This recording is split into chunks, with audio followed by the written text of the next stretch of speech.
కైలాస గౌరి నోము కథ. ఒక రాజునకు ఒక కుమార్తె గలదు. ఆమె చాలా అందగత్తె. ఆమెకు వివాహం చేయవలని రాజుగారు తలంచిరి. మంచి భర్తని వెతికి ఆమెకు వివాహం చేసిరి. ఆమె భర్త ఎల్లప్పుడూ వేశ్యాలోలుడై ఆమె చెంతకే రాకుండా ఉండెను. అంతలో ఆ రాజకన్య మిక్కిలి బాధపడి పార్వతీదేవిని ప్రతిదినం పూజించుచుండెను.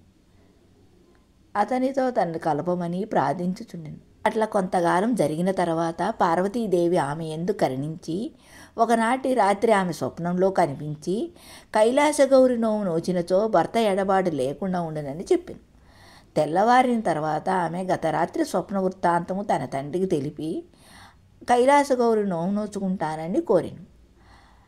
అలా కైలాసగౌరి నోము నోచుకున్నానని కోరగా తండ్రి ఆమె యొక్క మాటను మన్నించి విని తర్వాత ఆమె భర్త కోసం కైలాసగౌరి నోమును ఇచ్చాను. ఆమె కైలాసగౌరి నోము చేసుకున్న తర్వాత ఆమె భర్త తన యందు అనురాగంతో ఉండెను. వేసిన అనుబంధాన్ని వదులుకొని ఆమె తన భర్తతో అనురాగంగా ఉండెను. ఆ రోజు నుండి వారిద్దరూ పార్వతీ పరమేశ్వరుని పూజించుతూ ఇద్దరూ కలిసిమెలిసి భార్యాభర్త అనురాగంగా ఉండెను.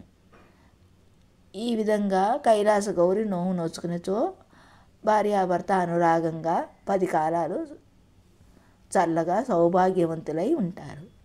ఈ నోవుని 25 కిలోలు పసుపు 25 కిలోలు కుంకుమతో గుళ్ళో కానీ లేకపోతే ఇంటిలో కానీ ముత్తైదులకు ఇచ్చుకొని దక్షిణ తాంబూలాలతో సత్కరించుకుని నోము నోచుకొనవలెను.